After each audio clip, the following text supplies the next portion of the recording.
اعوذ باللہ من الشیطان الرجیم، بسم اللہ الرحمن الرحیم۔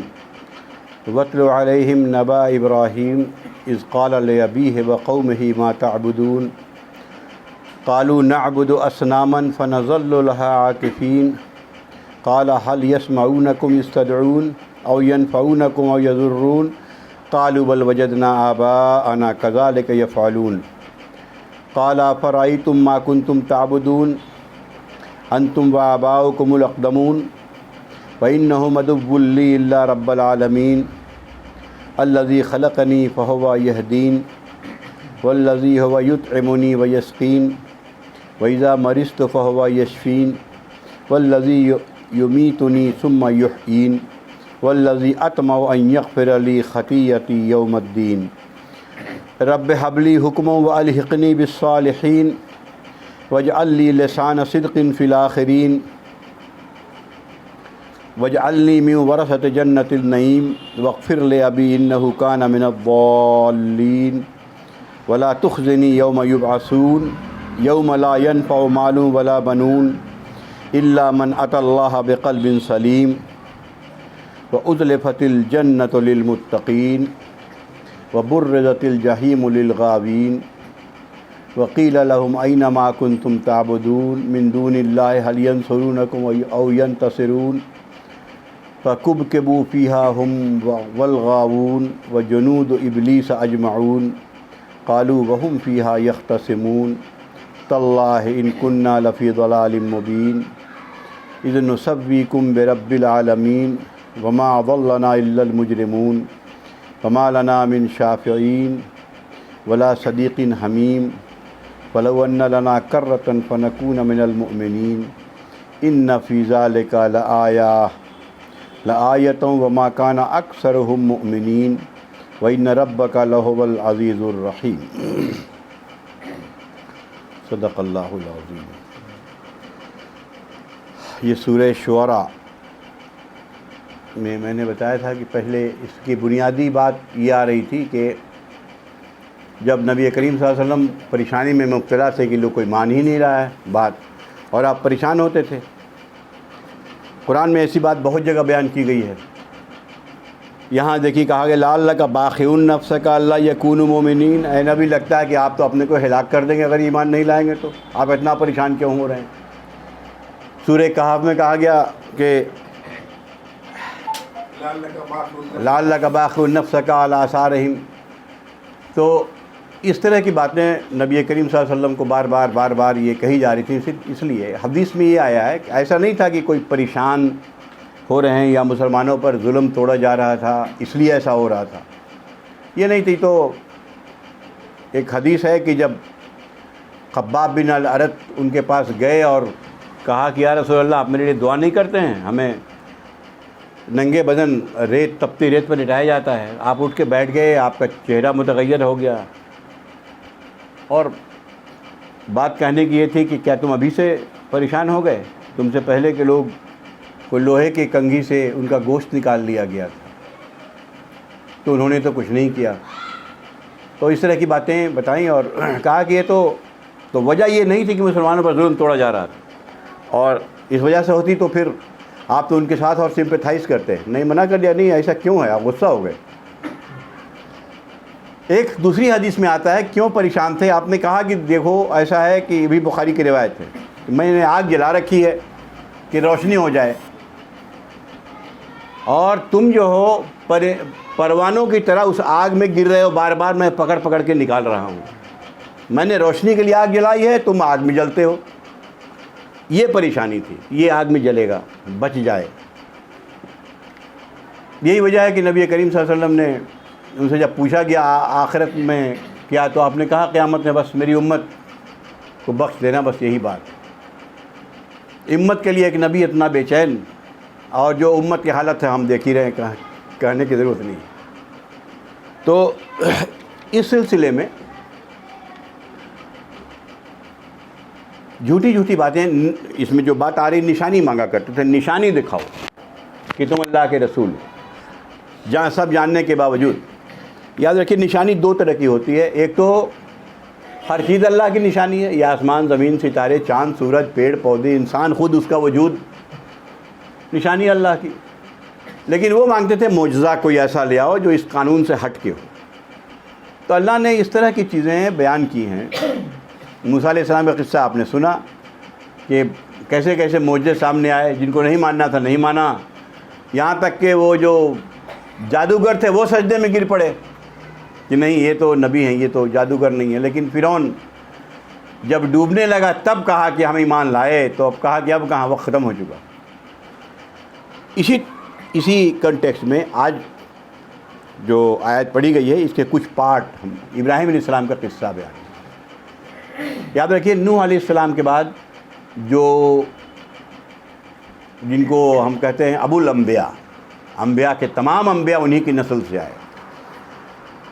ان کے جو 2 بیٹے حضرت اسحاق اور حضرت اسماعیل. تو اسماعیل علیہ السلام یاد رکھیے گا کہ انہوں نے 3 سینٹر قائم کیا تھا، 3 یا 4 سینٹر اسلام کے نشر و اشاعت کے لیے. مکے میں حضرت اسماعیل کو چھوڑ دیا کہ آپ تو وہیں رہیں گے. فلسطین میں بھیج دیا حضرت اسحاق کو، آپ جائیے وہاں. اور حضرت لوط جو ان کے بھتیجے تھے ان کو جورڈن کے علاقے میں بھیج دیا اور اپنے شام چلے گئے. 4 سینٹر قائم ہو تاکہ اسلام کا فروغ.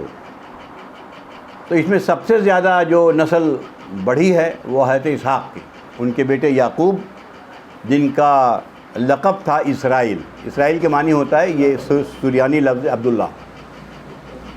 تو عبداللہ اسرائیل کے معنی ہاں اللہ کا بندہ. عبداللہ نام تو اس لینگویج میں عبداللہ نام تھا. تو ان کی جو پھر بیٹے ہوئے 12 بیٹے اور پھر ان سے جو نسل چلی ہے، تو جتنے بنی اسرائیل انبیاء بنی اسرائیل آئے ہیں سب انہی کی نسل سے آئے.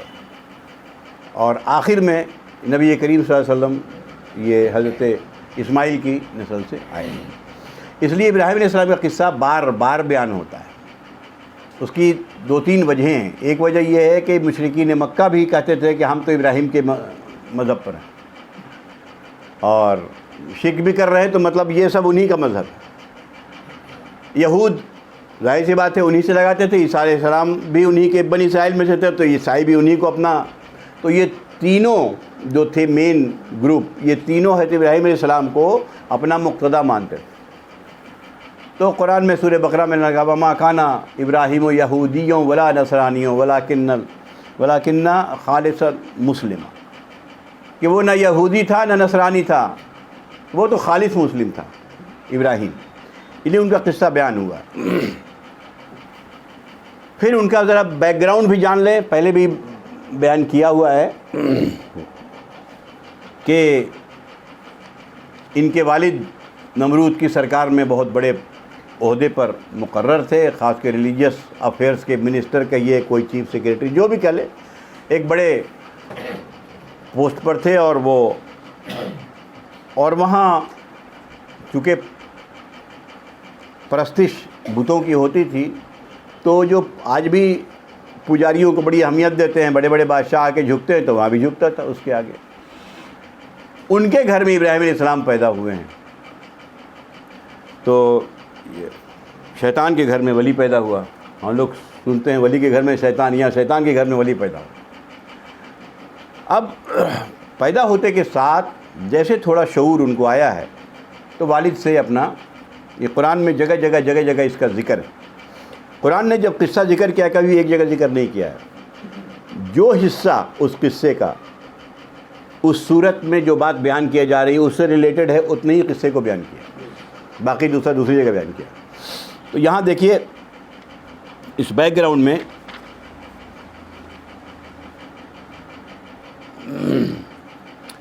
وَاتْلُ عَلَيْهِمْ نَبَأَ ابراہیم. اب ہم تم کو ابراہیم کا قصہ سناتے ہیں، ان کے اوپر ابراہیم کا قصہ.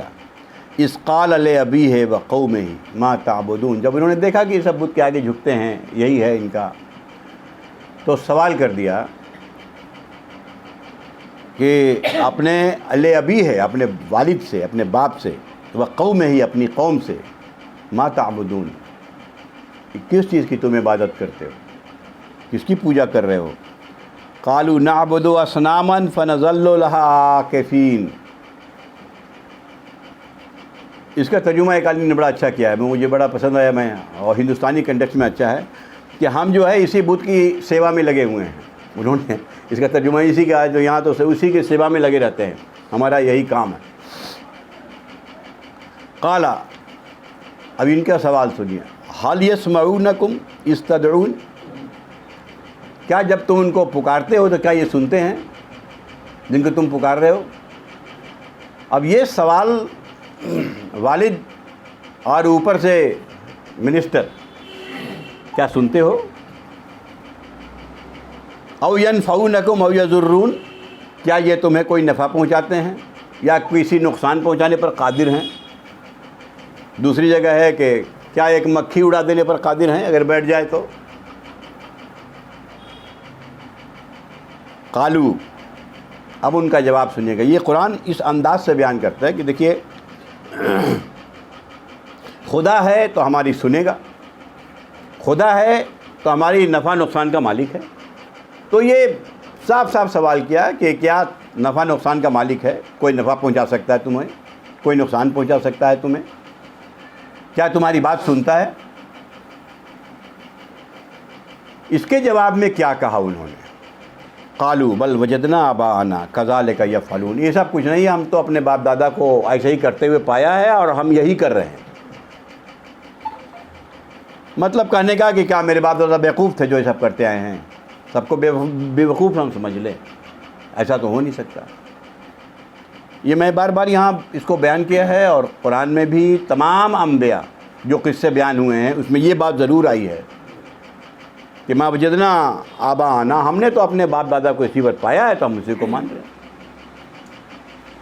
یہ وہ جواب ہے جس کو قرآن نے جاہلانہ جواب کہہ دیا کہ سب جہالت کی بات ہے۔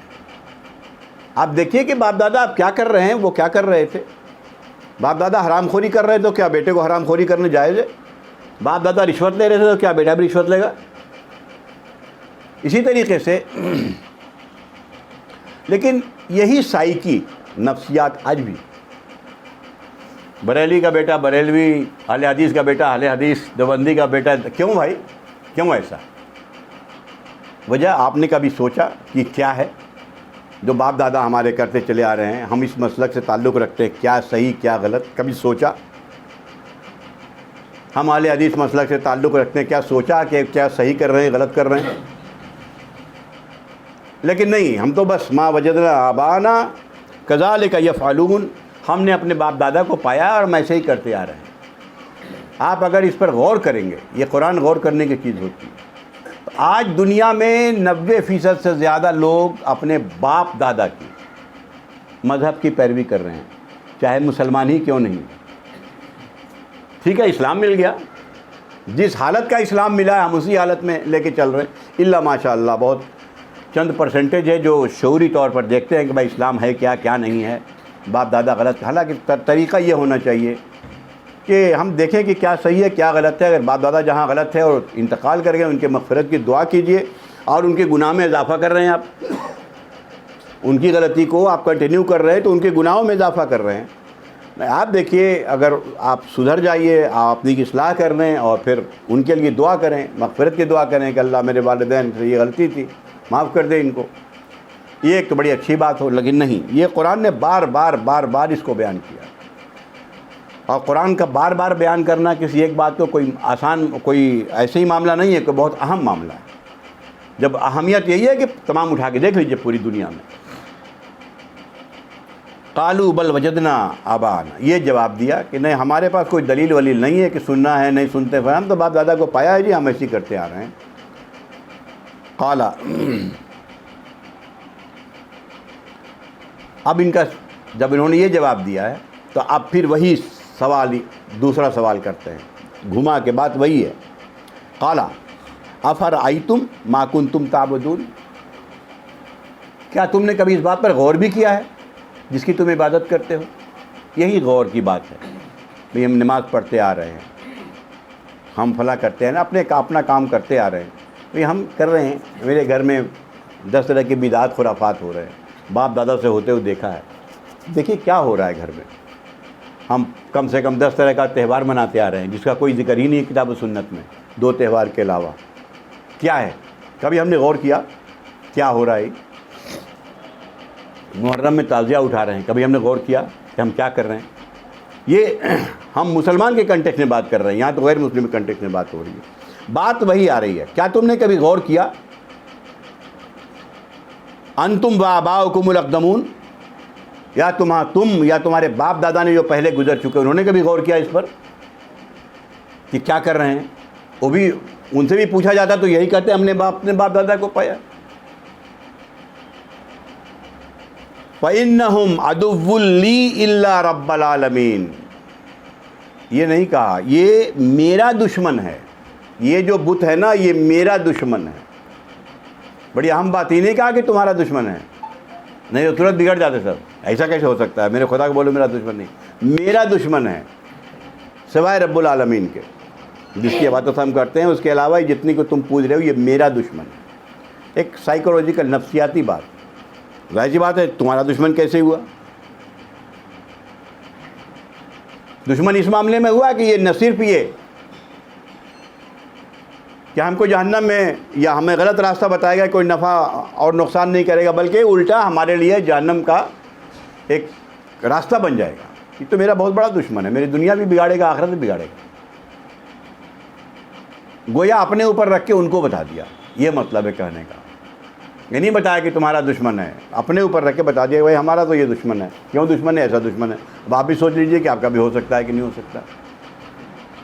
اب اس کے بعد اللہ کا ڈیفینیشن بیان کرتے ہیں کہ اللہ تعالیٰ، ہم تو بھائی اس کی عبادت کرتے ہیں، اور رب العالمین کون ہے؟ رب کا لفظ قرآن میں کثرت سے آیا ہے، یہ ہمیں آہستہ سے گزرنے کی جگہ نہیں ہے، یہ پالن ہار ہے، ہمیں پال رہا ہے۔ اب غور سے دیکھیں رب کہ ماں کے پیٹ سے لے کے قبر جانے تک عمر کے جس حصے میں بھی جن جن چیزوں کی ضرورت ہے وہ پورا کر رہا ہے یا نہیں کر رہا ہے، یہ غور سے دیکھیں۔ اسی کو کہتے ہیں پالن ہار۔ بالکل چھوٹا بچہ نوزائیدہ ابھی پیدا ہوا، ماں کی چھاتی میں دودھ پیدا کیا کہ لو میرے لیے ہم پیدا کر رہے ہیں، پیو۔ پھر شعور اس کا جاگا، آنکھ کان ناک جس کا قرآن نے ذکر کیا ہے۔ اس کے بعد ماں کی محبت کا جوش بھر دیا کہ ماں اس سے ایک، اگر وہ محبت کا جوش نہ دے تو ایسے ہی بچہ ادھر ادھر ہو جائے گا، تو اپنے نظر سے اوجھل ہی نہیں ہونے دے گی نا۔ اور آہستہ آہستہ بچہ بڑا ہوا، اس کو شعور ہوا، اس کو عقل ہوا، یہ سب چیزوں کی جو ضرورت ہے، صحت دیا، دماغ دیا، دیکھنا سننے کا آلہ دیا، ہر چیز، کھانے پینے کی جو چیز ضرورت ہے، ایک دو نہیں، قرآن میں پہلے ذکر ہو چکا ہے، بڑی ناز نعمت کے ساتھ جو کھانا کھاؤ، ایسی ایسی چیزیں پیدا کیا۔ اس لیے رب کا لفظ جہاں بھی آئے سمجھیے کہ اپنی ربوبیت سے دلیل پیش کر رہا ہے اللہ تعالیٰ۔ میری ربوبیت پر دیکھو، صبح سے شام تک سانس لے رہے ہو، یہی کافی ہے جاننے کے لیے۔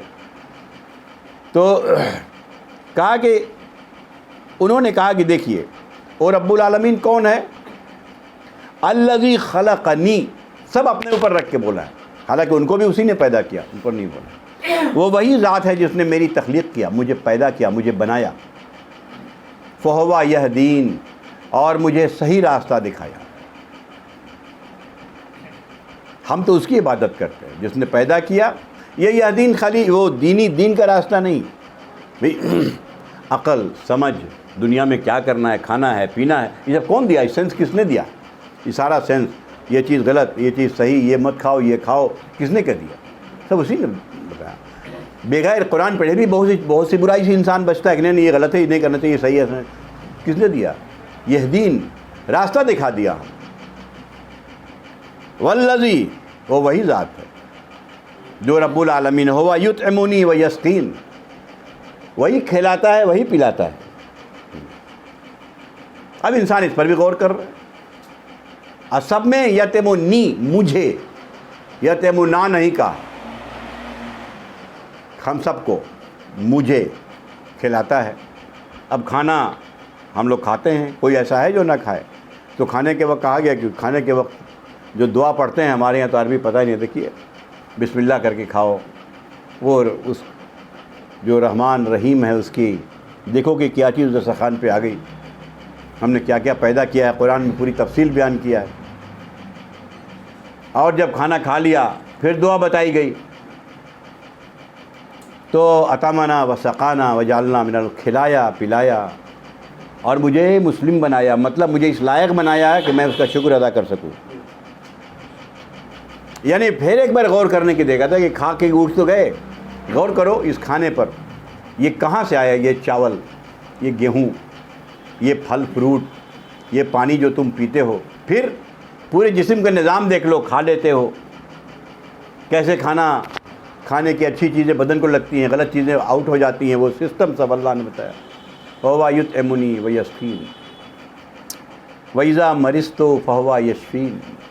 جب میں مریض ہوتا ہوں، بیمار ہوتا ہوں تو شفا بھی دینے والا وہی ہے. اللہ کے نبی صلی اللہ علیہ وسلم نے فرمایا ہے حدیث میں کہ ہر چیز کی دوا اللہ نے پیدا کی ہے. لِكُلِّ دَاءٍ دَوَاءٌ، یہ حدیث ہے. ہر بیماری کی دوا موجود ہے، اللہ نے پیدا کیا. انسان ریسرچ کرتا ہے، نکالتا ہے، ریسرچ کرتا جاتا ہے. کہا ہے کہ تم تحقیق کرو، دیکھو ملے گی. کیسی کیسی دوائیں، ہمارے زمانے میں تو ایسی دوا ہے، خالی دوا کیا تو چیر پھاڑ کے معلوم ہے کیا کیا نہیں بدل دیا، لو یہ بدل لو، وہ بدل لو، فلاں بدل لو، سب سسٹم ہو گیا. تو آخر اس نے کس نے کیا؟ یہ دماغ کو ایسا بنا دیا کہ انسان چاہے تو کھول سکے اور ٹھیک کر کے پھر بنا برا کر دے. اگر بالکل پیکڈ ہوتا تو کیا ہوتا؟ خود انسان سوچے. اللہ نے کہا ہے کہ دیکھیے ہم بیمار ہوتے ہیں، وہی شفا دیتا ہے. شفا کے لیے راستہ، دوا اس نے پیدا کیا ہے، شفا اس کے ہاتھ میں. وہی دوا سے ایک آدمی کو شفا ہو جاتا ہے. جب اس کو نہیں دینا ہے تو اسی دوا کھانے سے کوئی فائدہ نہیں ہو، پھر انسان اپنے رب کی طرف چلا جاتا ہے. وَإِذَا مَرِضْتُ فَهُوَ يَشْفِينِ. یہ سب ربوبیت کا حصہ بتایا. رب العالمین کی ہم عبادت کرتے ہیں. کون سا رب؟ ایک اور بات کر کے پھر میں اس بتاتے ہیں. وَالَّذِي يُمِيتُنِي ثُمَّ يُحْيِينِ. وہی ہے جو مجھے موت دے گا اور وہی ہے جو مجھے پھر زندہ کرے گا. یہ کتنی باتیں بتائی.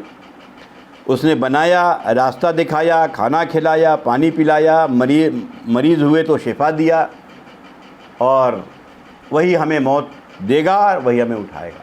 یہ وہ رب ہے ہمارا. ہم تو اسی رب کی پرستش کرتے ہیں.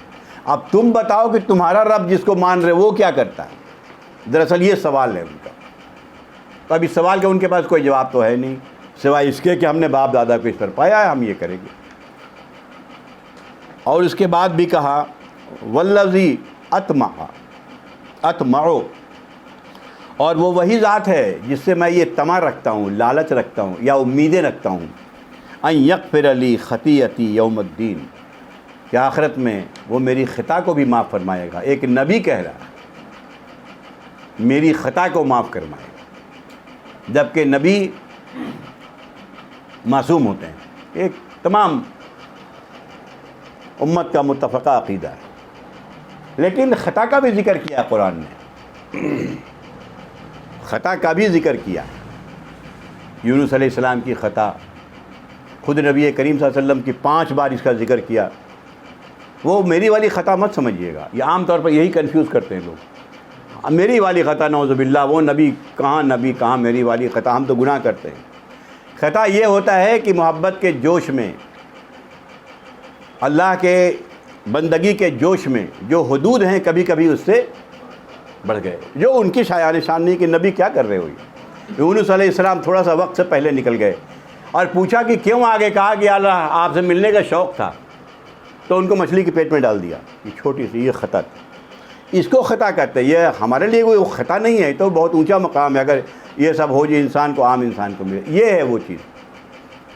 تو نبی کریم صلی اللہ علیہ وسلم کے سلسلے میں بھی ایسی 4-5 باتیں آئی ہیں جو خطا نہیں ہے جس کو. اور اللہ نے کہا کہ، اور اسی لیے لوگ بہت سے کنفیوز کرتے ہیں کہ بھائی سورہ فتح میں کہہ دیا تمہارے اگلے پنجے گناہ معاف کر دیے، خطا معاف کر دی.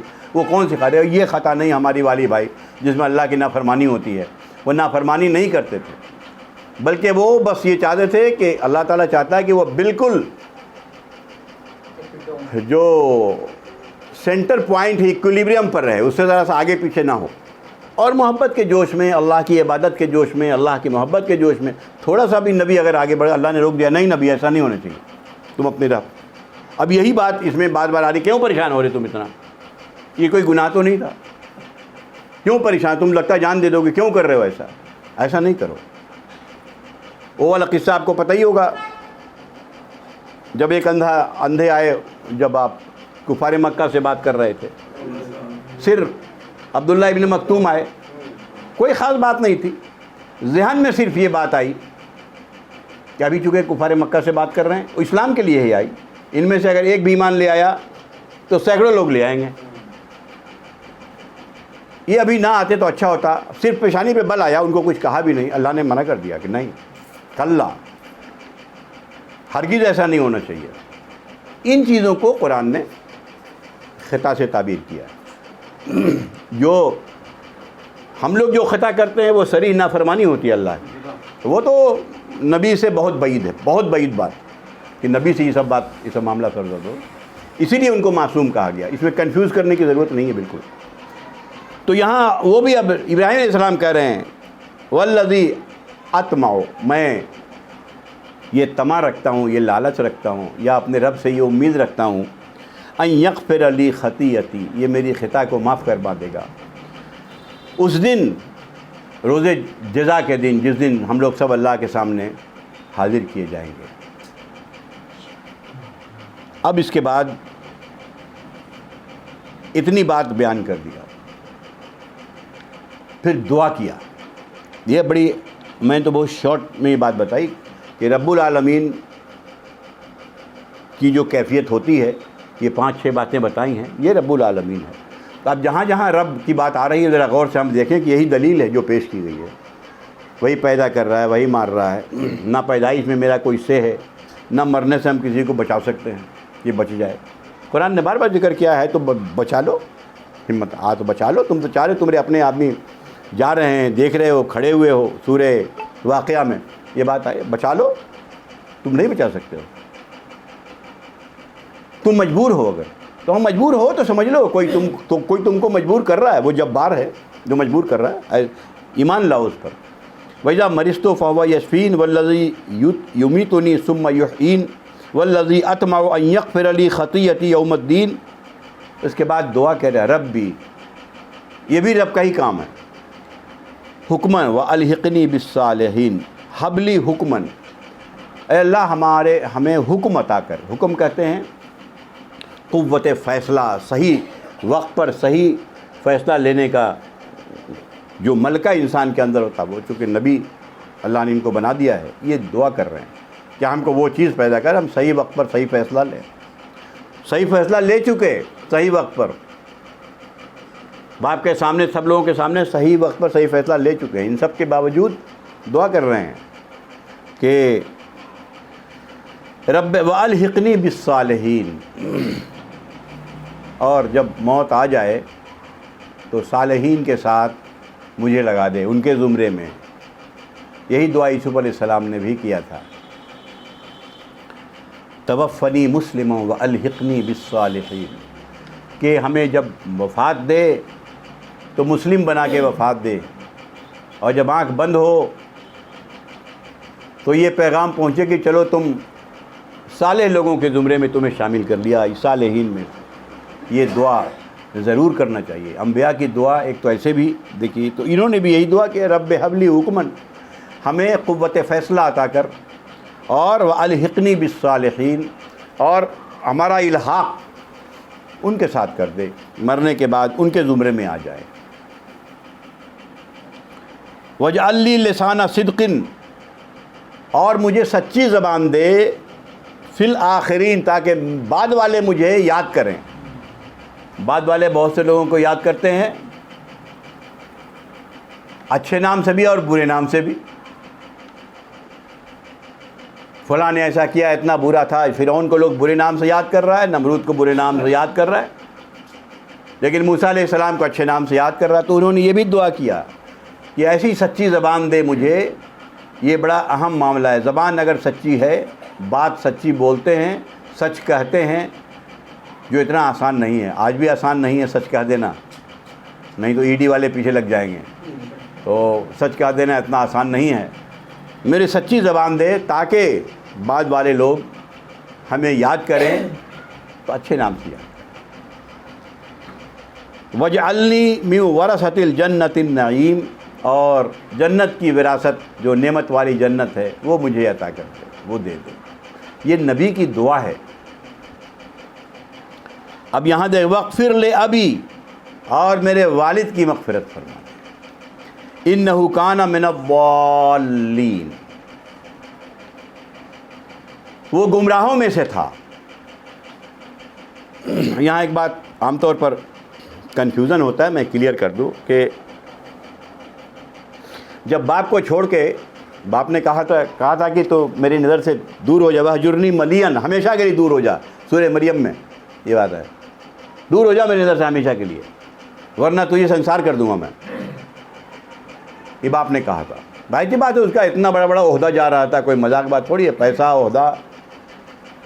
تو انہوں نے کہا کہ ٹھیک ہے میں جا رہا ہوں, السلام علیکم, اور آپ کے لیے مغفرت کی دعا کروں. سورہ توبہ میں یہ بات کلیئر کر دی گئی کہ جو ابراہیم نے جو دعا کیا یہ چونکہ باپ سے وعدہ کر چکے تھے تو انہوں نے ایک بار دعا کر لیا. اس کے بعد سورہ توبہ میں یہ بات بتائی گئی, لیکن جب واضح ہو گیا کہ ان کا باپ اب راستے پر آنے والا نہیں ہے اور یہ ہے تو انہوں نے دعا کرنا بند کر دیا, پھر دعا نہیں کیا. یہ 2-3 آیت کو ملا کے پڑھیں گے تو معاملہ کلیئر ہوگا. ایک آیت پڑھنے سے کنفیوژن ہوتی ہے. ہمیں مشرک کے لیے, کافر کے لیے مغفرت کی دعا کرنے کو منع کیا. مغفرت چونکہ اس کی ہوگی ہی نہیں. مغفرت کے لیے ایمان شرط ہے. بد عمل کوئی کتنا بھی ہو اس کے لیے مغفرت کی دعا کی جا سکتی ہے. کوئی شرابی مر گیا, کوئی زانی مر گیا, کوئی قاتل مر گیا, لیکن وہ کلمہ گو تھا تو اس کے لیے مغفرت کی دعا کی جا سکتی ہے. لیکن کوئی مشرک مر گیا, کوئی کافر مر گیا, اس کے لیے مغفرت کی دعا نہیں کی جا سکتی. تو یہاں پر کنفیوژن ہوتی ہے لوگوں کو. وَاغْفِرْ لِأَبِي, میرے والد کی مغفرت فرما دے, وہ گمراہوں میں سے تھا. تو ایک بار دعا کیا اور سورہ توبہ میں بالکل واضح کر دیا کہ نہیں, اب میرا باپ جو ہے گمراہوں میں سے, ان کے لیے دعا نہیں ہے. یہ تو چونکہ وعدہ تھا اس لیے ایک بار کر دیا. چونکہ وہاں سے باپ سے الگ ہوتے ہوئے کہا تھا سلام علیک, میں آپ کے لیے مغفرت کی دعا کروں گا. وَلَا تُخْزِنِي يَوْمَ يُبْعَثُونَ, اور جس دن دوبارہ زندہ کیے جائیں گے. دیکھیے دعا نبی کی ہے, اور تخزنا کے معنی ہوتا ہے رسوا کرنا. قیامت کے دن جب اٹھاؤں گے تو اے میرے رب ہمیں رسوا نہ کرنا. نبی رسوا نہیں ہوں گے, یہ دعا لیکن کیا انہوں نے, اور اللہ نے قرآن میں ہمارے لیے رکھا ہے کہ وَلَا تُخْزِنَا يَوْمَ الْقِيَامَةِ, یہ ہمارے لیے دعا قرآن میں دوسری جگہ بیان میں کہ ہمیں ربنا آتنا ما وعدتنا علی رسولک, اے رب ہمیں وہ چیز عطا کر جو تو نے وعدہ کیا ہے اپنے رسول کے ذریعہ.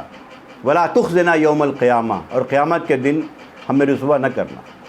انک لا تخلف المیعاد, بے شک تو اپنے وعدے سے نہیں پھرتا. یہ دعا ہے سورہ فرقان کے آخر میں ہے یہ دعا. ہمیں بھی کہا گیا یہ دعا مانگیے. دیکھیے نبی دعا مانگ رہے ہیں کہ قیامت کے دن ہمیں رسوا نہ کرنا. ایسا نہیں کہ سب لوگوں کے سامنے میرے وہ گناہ جو چھپا کے رکھے ہوئے ہیں میرے بال بچوں کے سامنے آ رہے ہیں کہ ہم نے کیا کیا کیا ہے. کتنی بڑی ذلت ہوگی. تمام دنیا کے سامنے کی قرآن کی تفسیر بیان کر رہے ہیں. کیریکٹر یہ تھا کہ دیکھ لیجئے ان لوگوں کا کیریکٹر کیا ہوگا اس سے. دعا کرنا چاہیے. پڑھنے کے بعد دل ہلنے لگتا ہے کہ یا اللہ کیا ہونا ہے. اللہ سے بس اس کی رحمت پر ہی امید رکھے ہوئے ہیں, باقی اپنا کوئی کیریکٹر تو ہے نہیں. بس وہ مغفرت کرنے والا ہے, وہ رحیم ہے. تو ولا تخزنی, مجھے رسوا نہ کرنا. یوم یبعثون, اس دن جب سب لوگ دوبارہ اٹھائے جائیں گے. یوما, اس دن لا ينفع مال ولا بنون, جس دن نہ مال کام آئے گا نہ اولاد. اس دن کوئی کسی کے کام نہیں آئے گا. نوح علیہ السلام اپنے بیٹے کے کام نہیں آئیں گے. اور یہ بیٹا اپنے باپ کے کام نہیں آئے گا۔ اب یہ غور کر کے دیکھیں کہ نبی بیٹا ہے، اپنے باپ کے کام نہیں آئے گا۔ اور ہمارے یہاں کیسے کیسے فلسفے بیان ہوئے ہیں، کوئی 70 خاندان کے 70 خاندان کو بخشوا لے گا، حافظ فلاں کے لوگوں کو اتنے کو بخشوا لے گا، فلاں اولیاء اللہ حاضر ہو جائیں گے قبر میں اور بولیں گے نہیں یہ تو ہمارے مرید میں سے تھا، اس کو بخش دو۔ اس طرح کے خرافات جو قرآن کے صریحاً خلاف، کسی کی جب نبی کے بارے میں حدیثوں میں آتا ہے کہ اس دن کانپ رہے ہوں گے، موسیٰ علیہ السلام جیسا نبی کہہ رہا ہوگا کہ پتہ نہیں ہم سے ایک آدمی قتل ہو گیا تھا، اللہ جانتا ہے اللہ آج کیا کرے گا۔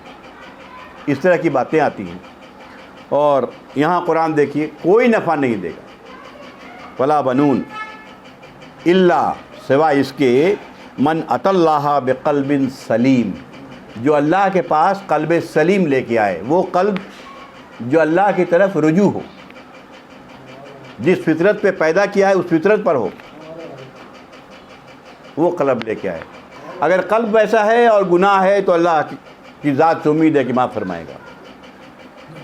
وَأُزْلِفَتِ الْجَنَّةُ لِلْمُتَّقِينَ، اور متقیوں کے لیے جنت قریب کر دی جائے گی۔